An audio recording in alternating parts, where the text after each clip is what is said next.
Now it's time for the last word with Lawrence O'Donnell. Good evening, Lawrence. Good evening, Rachel. And you know what I think perfect timing is?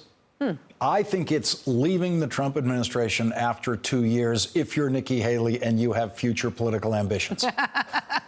Do you have secret Lawrence knowledge about why Nikki Haley is leaving and at this moment? No, I have public Lawrence knowledge about this. First of all, 2 years is a typical run in that particular job. Very few of them have done much more than 2 years. And certainly if you're a politician with ambition, it's a longer than necessary run for the resume padding that she's done and the genuine experience she now has on foreign policy, which every former governor like her needs. And she needs the money. I mean, that family's living basically on her government salary, and they've got tuitions to pay. And this makes perfect sense for her to get out now, to get on some corporate boards, to get lecture fees, to be able to live a more comfortable life and build up a little bit of a big financial cushion, actually.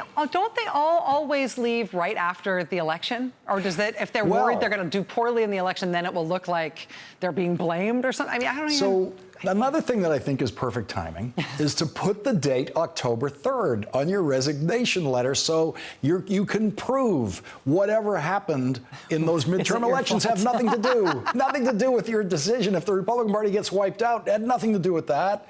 So it makes perfect sense to me all the way through. But it is also strange the way we learned about it. And Mark Sanford, who knows her well from South Carolina, a Republican House member, is saying it feels very strange to him. And so it certainly, because it's Trump world, it has a strange outline to it all. And because it's Trump world, I assume that if there's anything interesting at all about the timing, somebody will start leaking about it in 3, 2, 1. Yes, exactly. Thank you, Rachel. Well, on this Tuesday night, we are now exactly, and I mean exactly 4 weeks away on a Tuesday night from an election in which today's polling news is very, very good news for the Democrats. Now, it's only today's polling news, so we don't know how long this is going to hold. But at this hour on election night, 4 weeks from now, we will begin to see if the Democrats are winning a possible wave election that the latest polling indicates could be developing across the country. A new report from Politico today finds that the number of seats in the House of Representatives that are solidly Democratic or leaning Democratic is now up to 209. If Democrats won all of those seats, they would then need to win only 9 of the currently 26 toss-up races in order to win back the House of Representatives. The Democrats' chances of doing that have never looked better than they look tonight. A new CNN poll finds that Democrats lead Republicans in the generic ballot for Congress by 13 points. That is the widest margin Democrats have held in that poll since 2006 in the midterm elections, when Democrats picked up 31 House seats and took back control of the House, while they were also picking up 6 Senate seats to win back control of the United States Senate, the first time that the Democrats controlled the House and the Senate since 1994.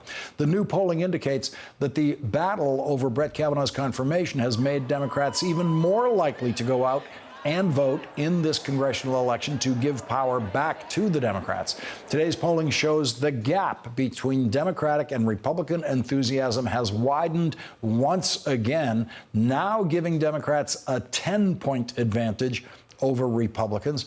And that change is also accompanied by a widening gender gap that favors Democrats. Women now favor Democratic candidates 63 to 33. Democrats are competitive in districts that Donald Trump won overwhelmingly. In West Virginia, for example, in a congressional district that Donald Trump won by 50 points. The most recent poll shows Democrat Richard Ojeda 5 points ahead of Republican Carol Miller. Here is the Democrats' 30-second appeal to West Virginia voters in that district that has him in the lead tonight. I'm Richard Ojeda, and I've been under fire multiple times in places like Iraq and Afghanistan. Tattooed on my back are the names of my brothers that did not come home. Now, my military record and my love of this country has come under fire once again by Carol Miller. How dare she, a millionaire who has enjoyed a life of privilege under the very freedoms that I have fought for? I approve this message because I love this country and I'm willing to fight for it. And you. Joining our discussion now, Ambassador Wendy Sherman, an MSNBC Global Affairs contributor and the author of the new book, Not for the Faint of Heart, Lessons in Courage, Power, and Persistence. Also joining us, Jennifer Palmieri, a former White House Communications Director for President Obama and former Communications Director for Hillary Clinton's presidential campaign. Jason Johnson, politics editor at TheRoot.com and an MSNBC contributor. And Jennifer Palmieri, I want to start with you on the politics of this. The poll that I was just citing was taken over this past weekend, incorporating the after effects of the Kavanaugh nomination fight, and that poll looks very good for Democrats.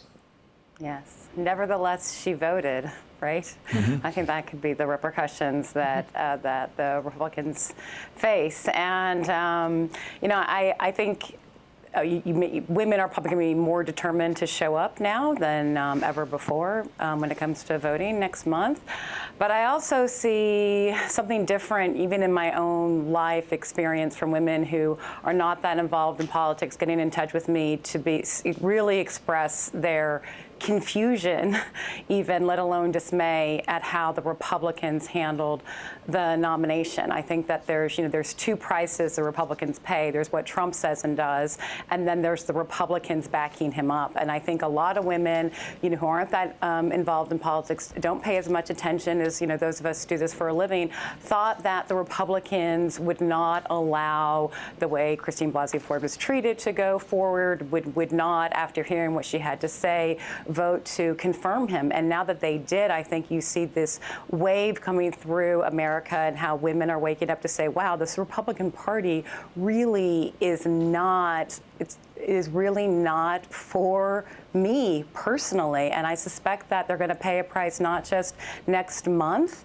but they're going to have a long-term problem with women coming out of this. And apparently Donald Trump doesn't know how to read the polling effects of the Kavanaugh confirmation, because he was out there today in a rally talking about the Kavanaugh nomination and basically leading the crowd in another chant of lock her up. And this time it meant lock up Dianne Feinstein. And Ambassador Sherman, this is the party that claimed that the Kavanaugh confirmation procedure should be all about due process, should be all about the presumption of innocence in the accused. And here is the president going out there leading the lock her up chant that he and his crowd invented, which of course is exactly the opposite of what the Republican Party pretended to stand for. Yeah, Lawrence, one of the things I want to say to everybody who's listening tonight and has friends and relatives and coworkers is that change doesn't come easily, and these numbers are very encouraging for a turnover, at least of the House, come the election 4 weeks from tonight. But I ran Barbara Mikulski's campaign in 1986. She was the first Democratic woman ever elected in her own right. She and Nancy Kassebaum were the only two women senators. We now have more. But I also helped Anita Hill in 1991, and I came across an old cartoon of Specter, Simpson, and Hatch, all sort of in thug outfits with, battering rams and whatnot, with Anita Hill lying on the floor. It was a Baltimore Sun cartoon. And the caption was, "I don't understand why she didn't come forward sooner." My point here is that this is a story that has repeated itself in many ways and many times. And so my message to all the viewers tonight who want to see change, who believe there needs to be change, all the voters that Jen just talked about, if you have early voting in your state, go vote. If you can absentee ballot vote, vote now. If not, get out there and vote. If your registration isn't finished yet, get 10 young people to go out and vote. Millennials in the Pew data are shown to vote less now than any of a similar cohort previously. And so we really need to get out this vote, or these numbers will not matter in 4 weeks. And you can rest assured, whether it's a summit with the North Korean leader to prove how good Donald Trump is on foreign policy, or ginning up more lock-her-up messages to try to keep his base enraged, he will pull every trick out of the bag. And so we must persist. And Jason, I have the video here of Donald Trump talking about Senator Feinstein and lying about her and attacking her and getting the crowd to chant "lock her up" about Dianne Feinstein, which I'm deliberately not showing because the only point of it, it's really ugly political pornography. But the point of it is that Donald Trump today and out there campaigning doesn't seem to realize that getting his people to scream "lock her up" about yet another woman who has done absolutely nothing wrong without any due process is exactly the kind of thing that is stimulating this Democratic enthusiasm. Yeah, but it didn't stop Susan Collins, right? Like, I mean, like Donald Trump knows what he's doing here. He knows that there is a significant portion of women in America who are going to support him no matter what he's doing. But I think what these numbers show is something that I anticipated all along. If it took Brett Kavanaugh for you to realize that the Republicans are a party of misogyny and supporting accused sex abusers, then you were really kind of late to the game. I think most people kind of knew that already. And his confirmation has just emboldened Democrats even more. But I think it goes deeper than just women being enthusiastic about the party. It goes into the fact that I think Democrats have been beaten down for so long by a candidate who they thought they should have beaten 2 years ago that they've become more strategic. You've seen absentee ballots in Georgia. Applications go up to levels that haven't been seen since Obama in 2008. You see an extensive ground game going on in Florida. You see the Ohio governor's race at 50-50, and this is a race that should have been a slam dunk for the Republicans. So I think Democrats have seen Kavanaugh's, hey, this is something to gin up our voters more, but it hasn't stopped them from engaging in the kind of on-the-ground strategy that you actually need to win, as opposed to making it a national election. And Jennifer, we see things like Taylor Swift just suddenly entering social media with a political message about registering to vote, and huge surge instantly as a result of that, something that would have been hard to imagine a short time ago. Yeah, and she's been famously, I mean, we certainly tried on the Clinton campaign to get her support, and she was somebody who stayed out of politics. And I was surprised at the reaction. Honestly, I wasn't sure if, even with how as popular as she is, how much more juice there was to get out from women, from young women to register to vote. But that was phenomenal response, and and it's like really encouraging. Because we still got a month left to go. You got to keep the energy up. You got to actually turn out people to vote. As Wendy lamented, and to everybody to not be overconfident. Right. But I think you just see this. I just see determination is what I see, and how women have responded from the Women's March over a year ago, right at the time of the inaugural, until now. And, I hope everyone does turn out, but I feel like this women are not the ones that are going to be one to let us down. Let's listen to the way Senator Elizabeth Warren is talking to campaign rally crowds, this time today in Georgia. Those Republicans, man, they got a lot going their way. Oh, you bet they do. They got the White House. They got the House of Representatives. They got the Senate. But I'm going to tell you this. I'd rather be us than them. I'll tell you why. I'll tell you why. They may have the money. They may have the power right now. But there's a whole lot more of us than there is of them. And Wendy Sherman, she is right about the math. Indeed.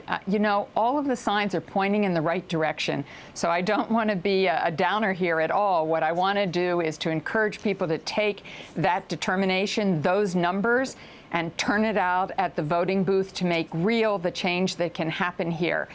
This is going to be a tough fight, but courage always comes with a cost.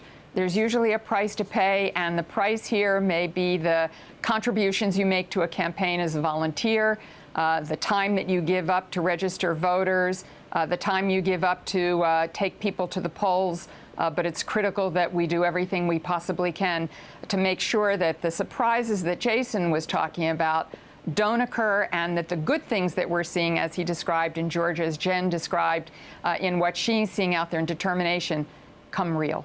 And Jason, what's your sense of how long the enthusiasm can be sustained? Well, that's the beautiful part, Lawrence. Enthusiasm and anger last forever, right? I mean, there are Republicans mad at Obama for 8 years, so Democrats can stay angry. I'll give you a perfect example. My class tonight, I was teaching my class at Morgan State, came here to the studio. Every single one of the students in my political reporting class are actually registered to vote. That wasn't even the case in 2016. They are registered to vote in a state where Ben Jealous is very far behind. So, and I didn't have to force them to it. I didn't offer extra credit. So, you know, I'm seeing both here in Maryland, which is a blue state. I'm going to be in Georgia this weekend. I've seen a surprising number of people taking care of the practical things and remaining enthusiastic. For example, you've got a website being sent out right now in Georgia helping people make sure they're registered to vote because Brian Kemp is notorious for erasing the polls and purging people right before the election deadline. So again, I see people being more dedicated, being more focused, not just marching and being happy, not just saying we're going to listen to black women, but actually getting out there, helping candidates and doing the practical work and fighting against voter suppression, which is what the Democrats have to do in order to make sure these close races actually turn into victories. We're going to come back to all of our guests after we take this break. And when we come back, why is Nikki Haley leaving the Trump administration now? Is it a case of perfect timing, as I suspect it is, for a politician with ambition, or, as one South Carolina Republican who knows her well wonders, is there something really strange about it? And later, best-selling author Michael Lewis will join us with his look inside the Trump administration, which is unlike any other look inside the Trump administration that you have read or will read.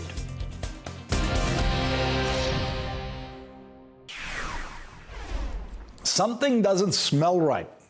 That's what South Carolina Republican Congressman Mark Sanford said today after hearing the news that UN Ambassador Nikki Haley submitted a letter of resignation to the president last Wednesday, saying that she would remain in office until the president could find his next UN ambassador.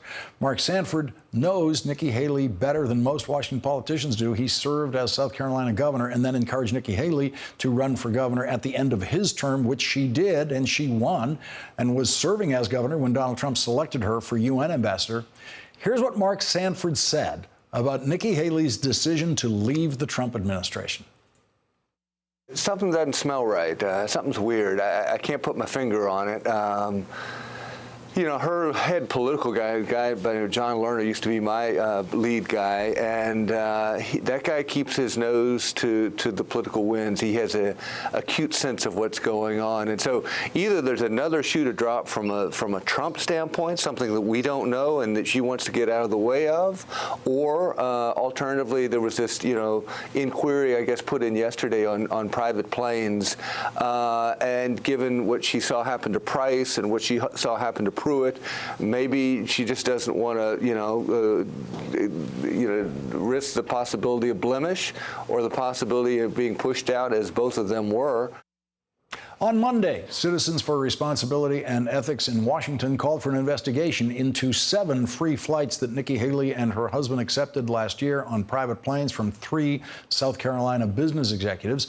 The news of Nikki Haley's resignation emerged in stages today in Washington. First, Axios reported a leak from 2 sources in the White House saying that the president had accepted Nikki Haley's resignation. And then the White House rushed an impromptu announcement by the president and Nikki Haley, who made it official.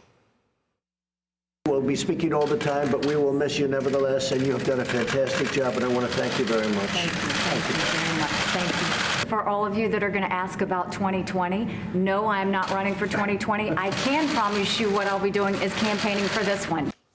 The White House released Nikki Haley's resignation letter, which included the extraordinary promise that she would not be a candidate for office in 2020. No one has ever left a presidential administration and had to put in writing that that person would not run against the president in the next election. This is another first for the Trump administration. Nikki Haley has several incentives to leave the administration now. First of all, a 2-year run as UN ambassador is a perfectly respectable run. Many UN ambassadors have served less time than that. Some have served more. But a politician with a hope for future as a politician has no incentive to stay at the UN for too long. Nikki Haley has padded her resume enough with foreign policy experience to now be a credible candidate for president in 2024. And in the meantime, she will no doubt want to make some serious money. She is not one of the rich people in the Trump administration. She's been living largely on her government salary and her husband's income. She has tuitions to pay for her children. And so she can leave now and make millions of dollars doing speaking engagements, being on corporate boards, and avoid any of the tarnish that she might pick up from another year or so of being associated with Donald Trump. Nikki Haley's doing exactly what she should do, exactly when she should do it if she hopes to have a political future. And by dating her resignation letter October 3rd, she's proving that she made this decision before what could be a disastrous election result for Republicans in November. Back with us, Ambassador Wendy Sherman, Jennifer Palmieri, and Jason Johnson. Ambassador Sherman, you have seen people come and go out of the foreign policy establishment of administrations. What's your reaction to this one?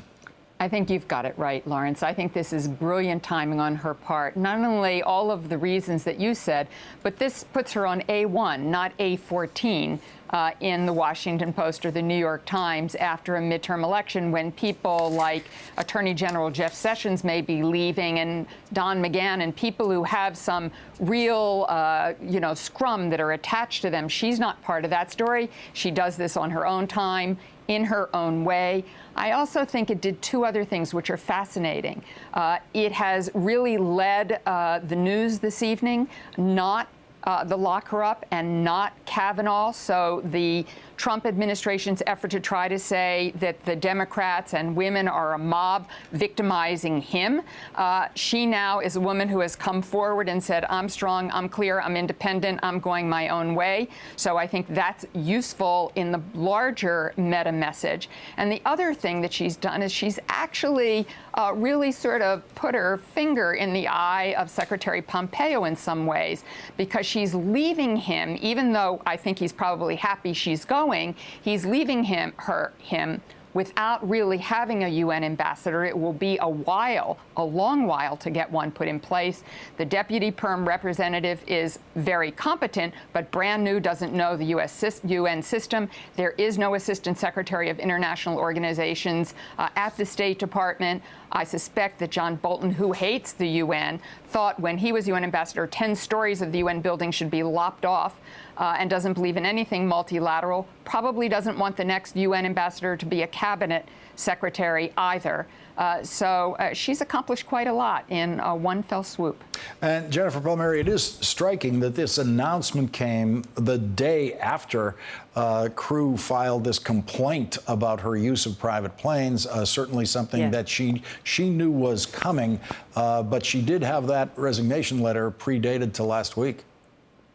Yeah, and it's all. I mean, I love this story because there's so much that's savvy and inside Washington. It's sort of, it's almost an old school story, like the kind of thing you would cover during the Obama administration. But I mean, first of all, you have Mark Sanford throwing shade at his South Carolina rival, speculating that she has ethics violations. So, I will remind for viewers the ethics problems that then Governor Sanford had when he ruled that state.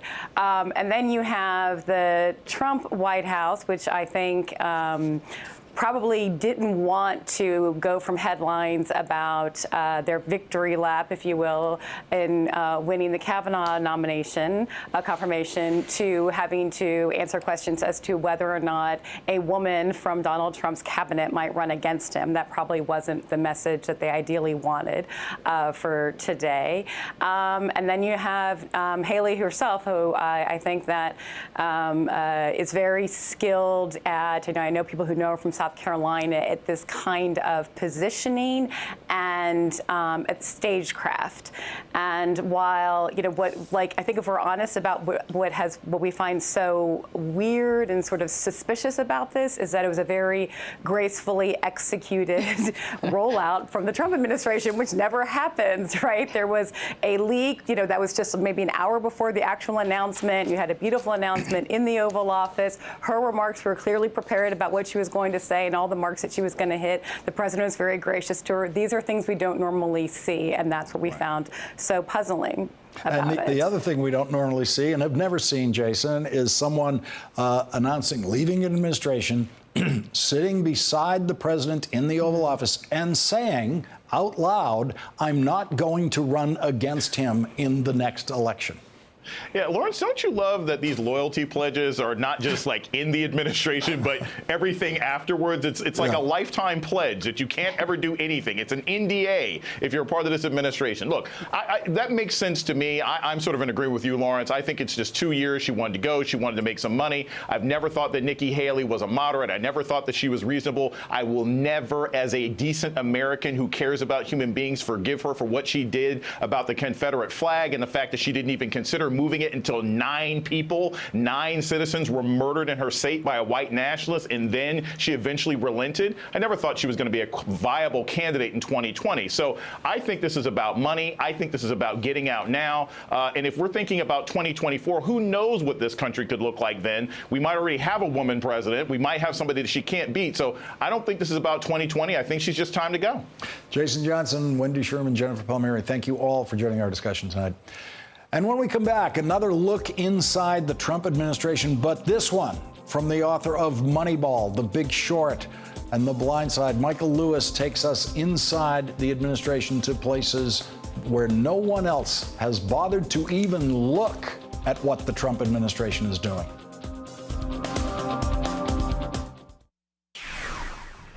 In his best-selling book, Moneyball, which was turned into a major motion picture starring Brad Pitt and Jonah Hill, Michael Lewis told the story of how data-driven analysis could win baseball games.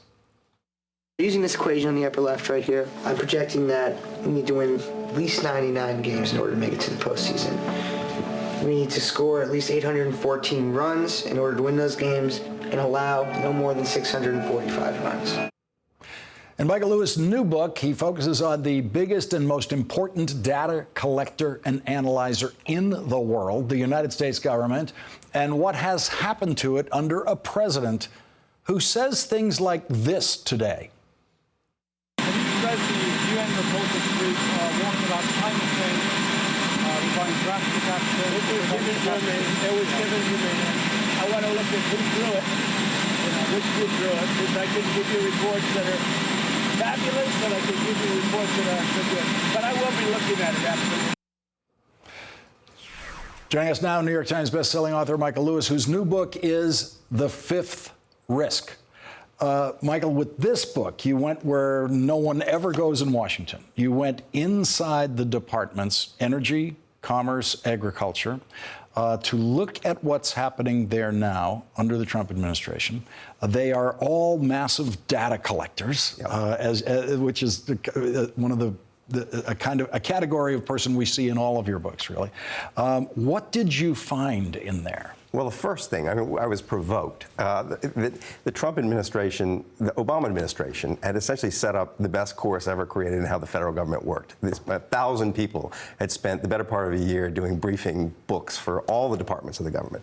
And the idea was the Trump administration was to show up the next day. Briefing books for the new government that was coming in. For whoever it was. The transition. Yeah, and very non-ideological things. I mean, an awful lot of what's going on is just technical matters. Yeah. You know, how to deal with the Zika virus if it reappears. Or how to manage the nuclear arsenal. I mean, these are management problems. And the idea was the day after the election, the Trump people were supposed to send hundreds of people into the departments. And Trump fired his transition team right after the election, and nobody showed up. Mm-hmm. So there were these courses to be taken in what was going on in these places that they never took. So that's the starting point for me. And what you find is he's electrified this material. I mean, the government has its problems already coming into the Trump administration. But a society that appreciated its government would never have elected such a man because he has absolutely no interest in any of it. And if there's a pattern to like what's going on in these places is that people with narrow financial interests in what's going on in them have been put in places where they can exert influence and for their own gain. Mm-hmm. But the other pattern is total neglect. I mean, half the positions in the administration have not been filled. Roughly 20% of the top 6,000 in civil servants have quit in the first year. So it's a crisis. It's a very slow-moving crisis, and it's like the crisis you don't pay attention to when you're paying attention to the day-to-day stuff. But it is the thing that's going to bite us. I want to go back to what we just heard the president say today, which is what's his reaction to the UN report on climate change that was delivered to him this week. And he says to those reporters, "Oh, I'm absolutely going to read it." Now, your reporting seems to indicate there is very little chance the president's ever going to touch or see that document. He doesn't seem to be that interested in the government. So the answer is that would seem unlikely that he's going to read the thing. But I think there's kind of a reason for it. I think that, look, he has shied away from actually embracing his job, which is to run this operation. Right. It's not being run.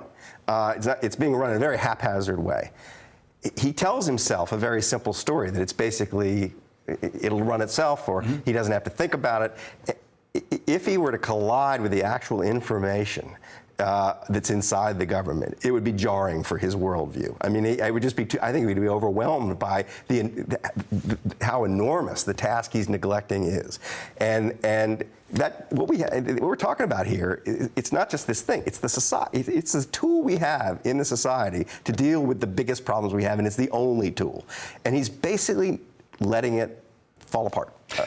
When you say there are all these unfilled jobs in the government, there's a lot of Republicans out there who think, great, government doesn't do anything worthwhile anyway in these departments like energy and commerce and agriculture. They don't do anything we care about. Let's not fill it up with bureaucrats and save those salaries. Let's take a concrete example.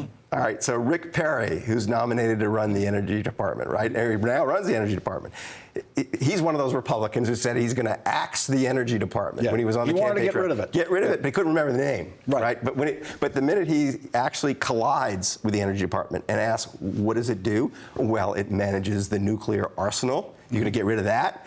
It's managing massive nuclear waste cleanups around the country. It is basically a science project that the future of industry is going to be driven by the investments that they're making in basic scientific research. The idea of eliminating this, what happens with all these people who say we're just going to eliminate this stuff, they don't know anything about it. Right. The minute they go see what's going on in there, they see two things. One, it's mission critical, and two, it's attracted people who are really interested in mission. They're not there for the money, except for some of the Trump people. They're there because they care about the Weather Service, or they care about the census, or they care about maintaining the nuclear arsenal. And it's really kind of inspiring. I think that's what surprised me going into these places. These people are the best among us. I mean, they are the civil servants. We treat them like they're dead weight, but they should be respected like the military. That is exactly what I felt in my experience with them when I was working in Washington. We have Hurricane Michael, named not after you, I hope, approaching tonight.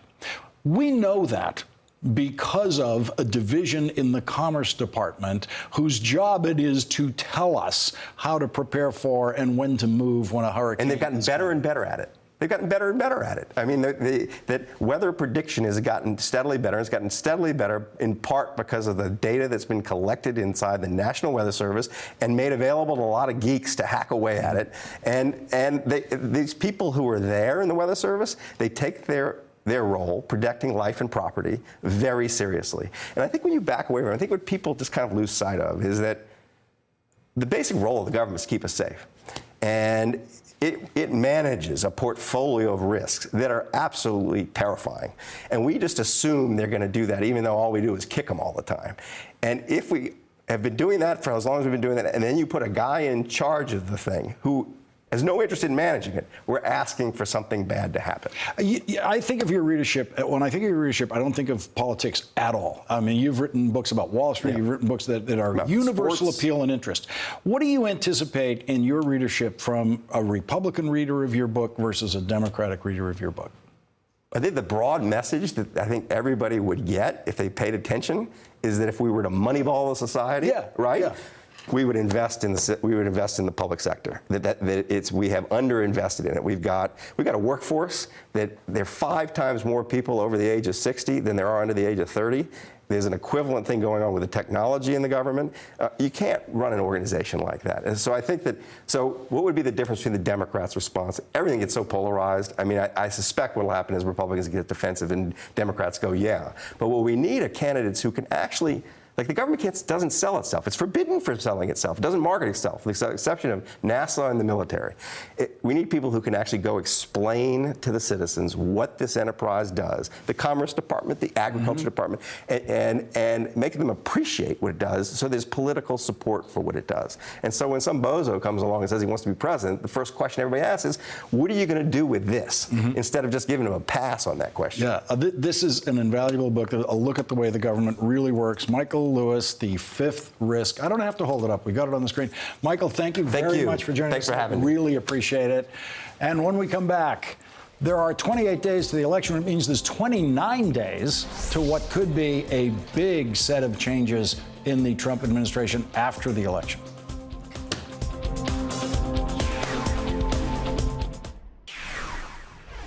"29 days from now, a whole new world opens up for Donald Trump, a world of firings, pardons, who knows?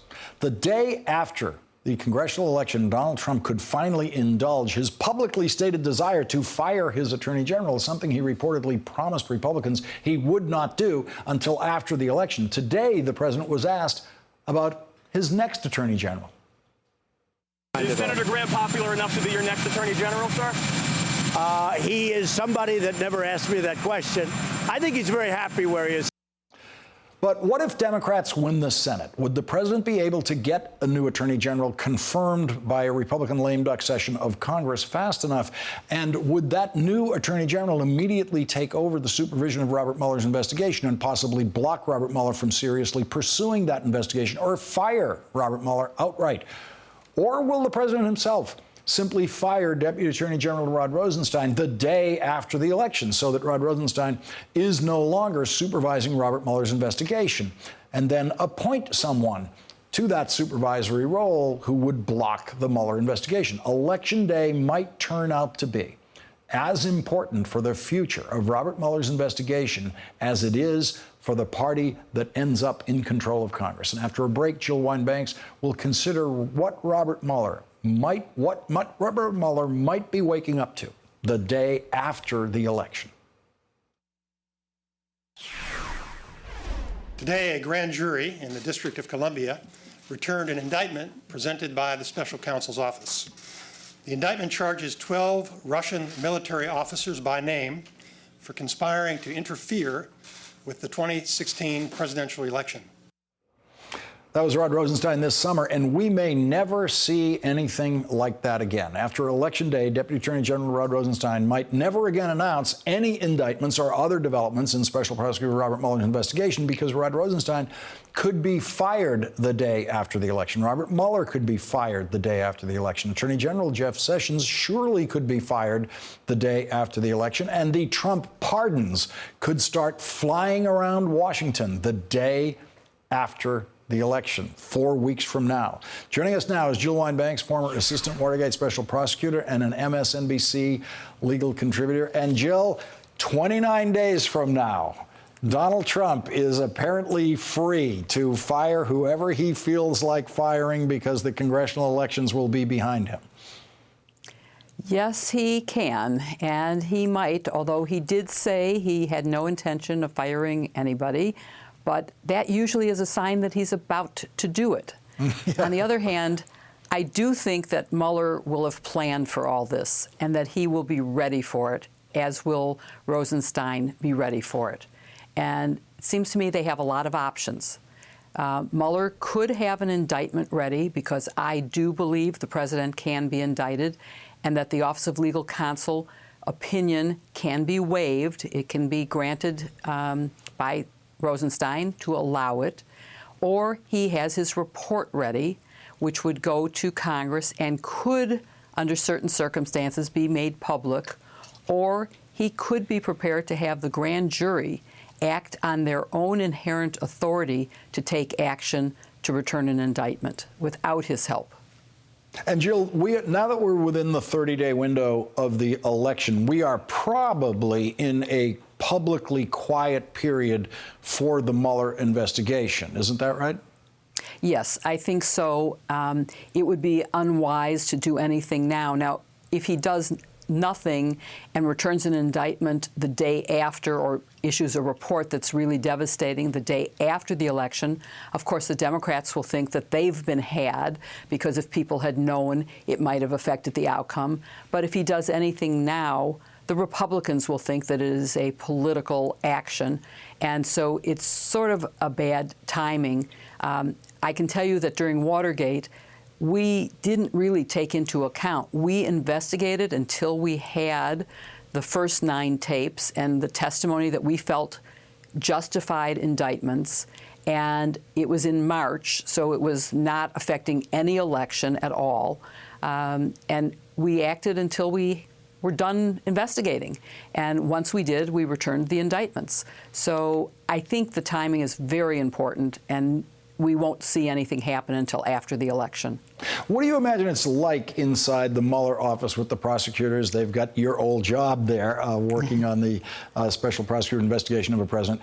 When they know that this possibility exists, that there could be something possibly attempted anyway, devastating to their investigation 29 days from now?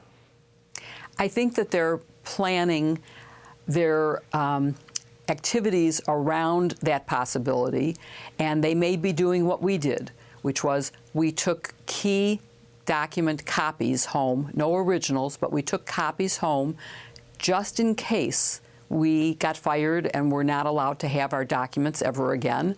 We wanted to take the chance that we might have to violate the law to save the country, and so we took them home. And so maybe they're thinking of something like that, or maybe they have sealed indictments, maybe they have a draft of the report. I know George Frampton, one of my colleagues, had taken basically the key summary of evidence home with him during Watergate. So I think they hopefully are planning for this horrible possibility, which I hope won't happen, because it would be the ultimate obstruction of justice and would really be a threat to democracy. Jill Wine-Banks, thank you very much for your unique perspective on this tonight. Really appreciate it. And we have some breaking news on Hurricane Michael, and that's next.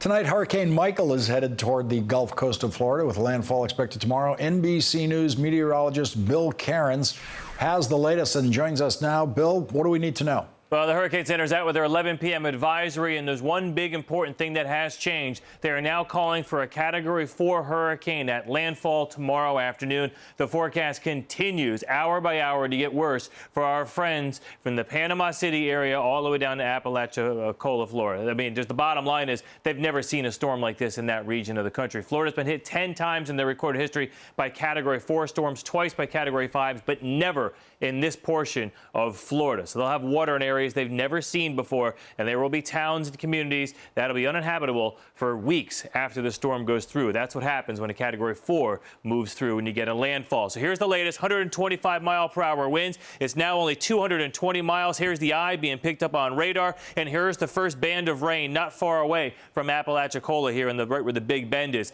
Here's the new update from the Hurricane Center with the path. They have it going the red center line just barely to the east of Panama City. If you have interest in Panama City Beach, you're hoping at this point that you can get this a little further to the east, so at least they go through the backside of the storm instead of the right front quadrant with the strongest winds and the worst storm surge, which as of now would be down towards Apalachicola, and then that extreme storm surge all the way through the Big Bend area here. Not a lot of populated cities, but nonetheless, still a lot of small communities there that will just be swamped. And here's our Lawrence. We call these our spaghetti lines. They show us where the storm's going to head. They're all pinpointing Panama City to Apalachicola. It's going to be a horrible blow for these people tomorrow afternoon. Bill Cairns, thank you for the latest. And that is tonight's last word. Hey, it's Chris Hayes from MSNBC. You know, every day I come to the office and we make a television show. And every day I think to myself, there's so much more I want to talk about. And so this is our podcast. It's called Why Is This Happening? And the whole idea behind it is to get to the root of the things that we see play out every day. They're driven by big ideas. Each week, I sit down with a person uniquely suited to explain why this is happening. New episodes of Why Is This Happening every Tuesday. Listen for free wherever you get your podcasts.